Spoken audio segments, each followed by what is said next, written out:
When we evaluate moral arguments, we're looking at the claim that somebody has made and evaluating whether or not the reasons and evidence offered in support of that claim actually provide support. Do these reasons and evidence make the moral claim a viable one, a plausible one that I can think is true? When we evaluate ethical theories, we're looking at what the foundation of an ethical theory is. Okay, what has been used or identified as a principle or value that is of primary importance, that really needs to be protected or promoted. And that's what we're looking at in ethical theories, is what is that foundation that's being offered to us as a basis for making moral arguments. So the first ethical theory we're going to look at is called ethical subjectivism, and it's a kind of relativism.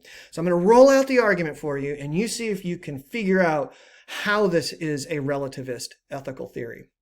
All right, so the first principle says this: different people have different moral codes. Second premise: there is no objective standard that can be used to judge one person's code as better than another. Our own moral code has no special status.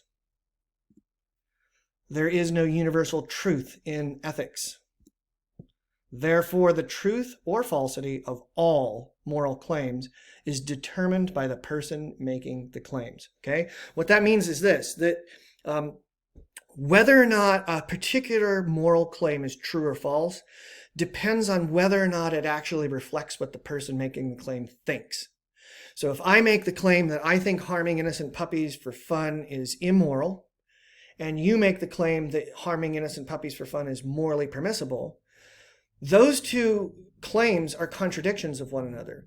But if you believe what you're saying and I believe what I'm saying, both of those statements are true. We've both made true moral claims, because in ethical subjectivism, all we're really reporting are our own individual beliefs. So whether or not a claim that we make about morality is true or false depends on whether or not we actually believe it. Okay, so subjectivism is it's the ultimate easy street in I shouldn't say that. It's one of the easy streets in ethics. It's the ultimate sort of whatever of ethics. Because essentially we're saying that there is no moral truth. There are no objective standards that we can use to assess competing moral claims. So no moral claims are any better or worse than others. They're just different. So it's not that Martin Luther King was morally superior to Hitler. They were just different, and it kind of depends what you think of those two men and their character and the morality of their actions. What you think about those things is going to be right or wrong as long as you believe what you claim you actually believe. Okay? So then if you look back at this argument, you can see there's some problems here. One is this idea that there's no objective standard for what can be used to judge one person's code better than another. There's a lot of folks that are going to disagree with that. They're going to accept that first premise. Yes, different people have different moral codes. However, that doesn't mean that all moral codes are therefore equal in status or equally legitimate, because maybe there are, they would argue, some objective standards that can be used to judge one person's code as better than another, which would bring the third premise into question then as well, because if there is some objective standard that we can use to evaluate these different moral claims or codes, then maybe your moral code is better or worse than somebody else's. Similarly, people are going to go after this fourth premise. So there's no universal truth in ethics. They're going to say, no, there is some objective standards. There are some things that are objectively morally wrong for reasons X, Y, or Z, and therefore these three premises here can be called into question.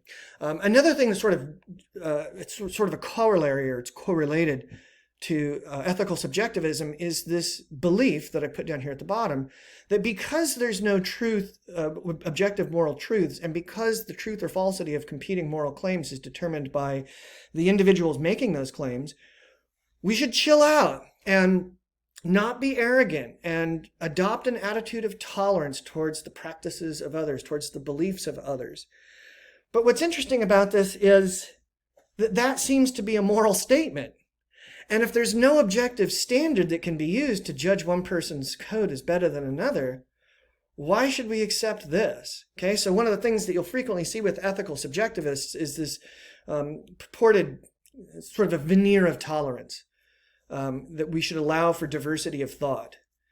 But if there's no truths, no moral truths, why wouldn't brutal fascism be as viable as tolerance? Okay? So when you look at ethical subjectivism, look at what's being put in this foundation.